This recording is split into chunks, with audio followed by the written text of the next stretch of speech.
Well, good morning. Good morning. Mr. President, trustees, parents, family members, friends, faculty, graduates. Thanks very much for the opportunity to speak here today. And the first question I asked when I came in this morning was, am I speaking before or after Damien? I was kind of bummed when I heard I was going to be after him. It will be very hard for me or anybody else to top that story.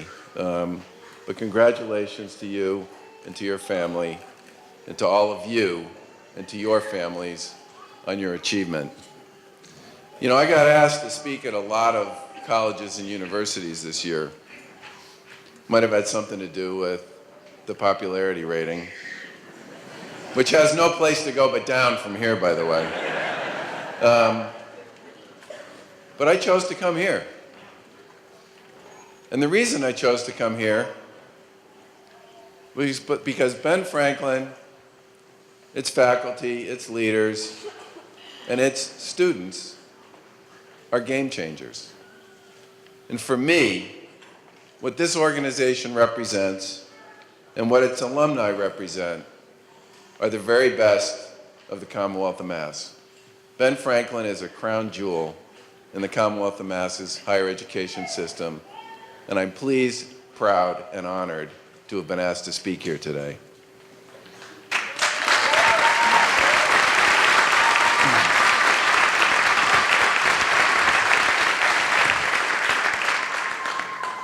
So let me just start by congratulating all of you and to remind you that while your accomplishment today is important and terrific, I hope you know that the path you took to get here, wherever it led you, is the most important part of all.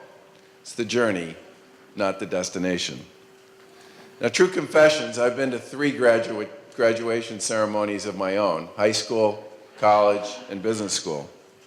I don't remember who spoke at my high school graduation. German Chancellor Helmut Kohl spoke at my college graduation. I have absolutely no idea what he said. And former General Motors CEO Roger Smith spoke at my B-school graduation. I have no idea what he said either. So I recognize the extremely high bar that's been set for me to say something worthwhile and remotely memorable.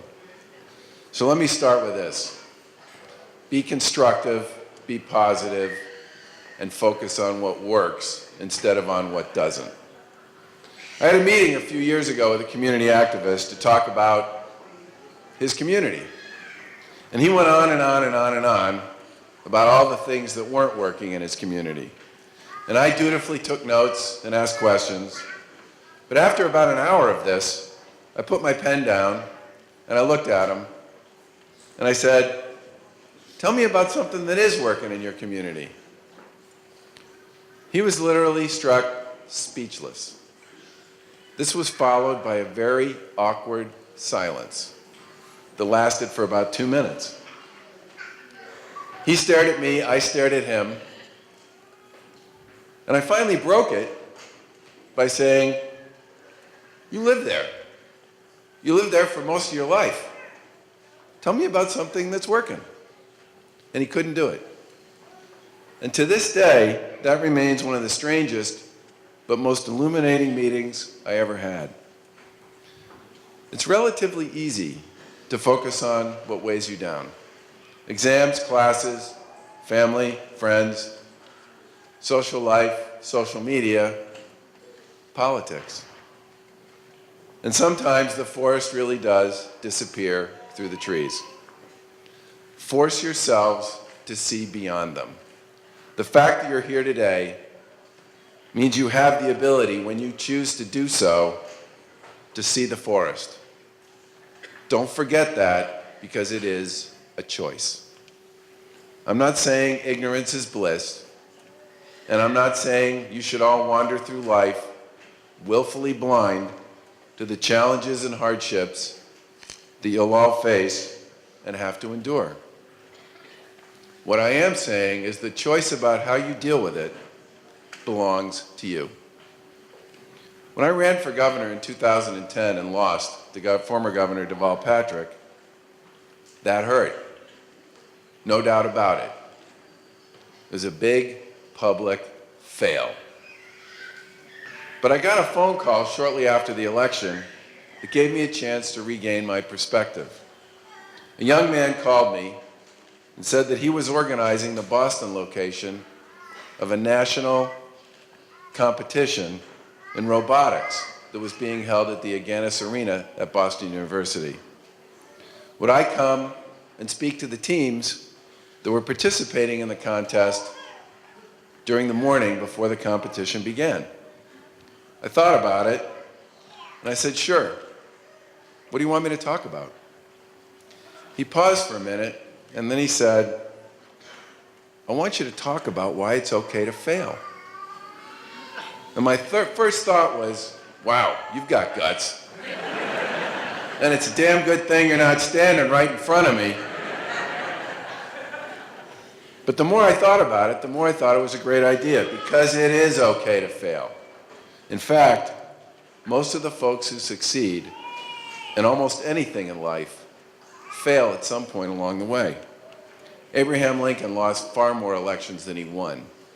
And J.K. Rowling, who introduced millions of people to the world of Harry Potter and captivated young and old with her multi-layered stories, had more than a few turns on her way to cult hero status.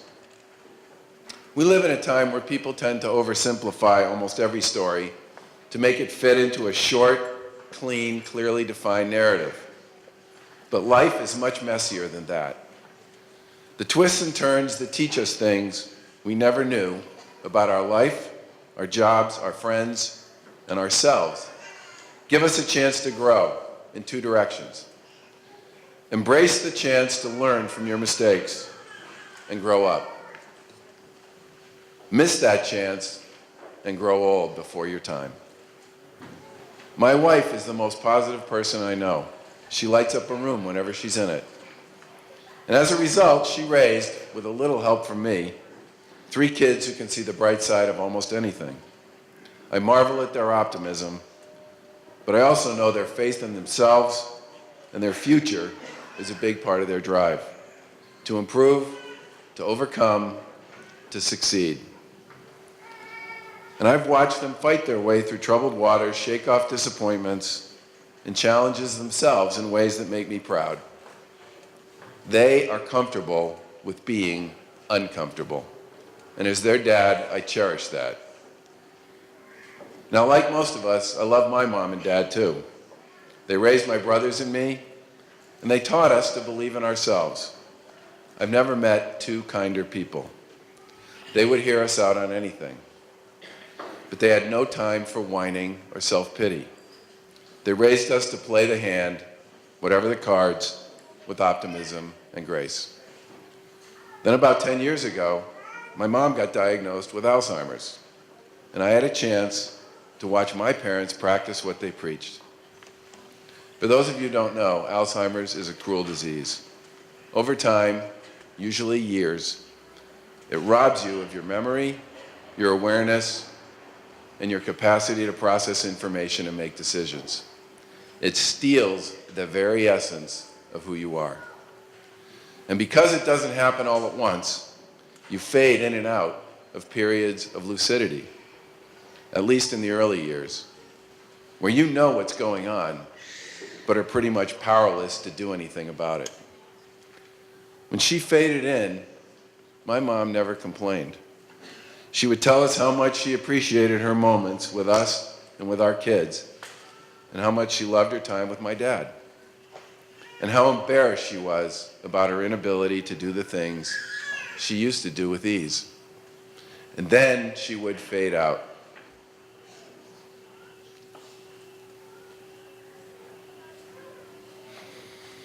Over time,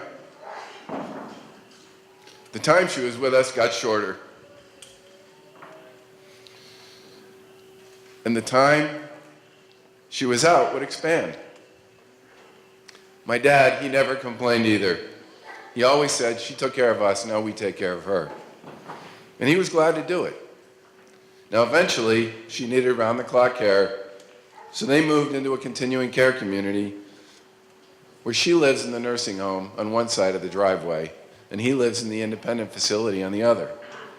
He visits her every day, but their love, grace, dignity, and optimism that they showed us late in life proved that they could still play the hand even when the cards were cruel and unrelenting. Be constructive, be positive, focus on what works. There are a million cliches out there, and they all say the same thing. Don't let the turkeys get you down. When the going gets tough, the tough get going. Adversity doesn't build character, it reveals it. Blah, blah, blah, blah, blah, blah, blah, blah, blah. I'm sure most of you have never heard of tennis legend Arthur Ashe. He was a bit before your time. He was one of my heroes as a kid back in the 60s and 70s. He was the first African American selected to play on the United States Davis Cup tennis team, and the only black man to win the single title at Wimbledon, the US Open, and the Australian Open, 3 of the big 4 global matches in tennis. He suffered a heart attack in the 1980s, and before anyone really knew much about HIV or AIDS, he contracted HIV from a blood transfusion. He became a very public spokesman about living with HIV and the importance of cleaning up the blood supply at a point in time when very few people were willing to discuss this issue at all. He died in 1993, before most of you were born, at the ripe old age of 50. After he died, he received and deserved the Presidential Medal of Freedom. Arthur Ashe had a very simple saying about life. Start where you are, use what you have, do what you can. Words to live by from a man who embodied that graceful, forward-looking, purposeful approach to his own life every single day. You start today as graduates of a terrific institution. I urge you to make the most of what you've got and to play the hand. Be constructive, be positive, and focus on what works. God bless and good luck.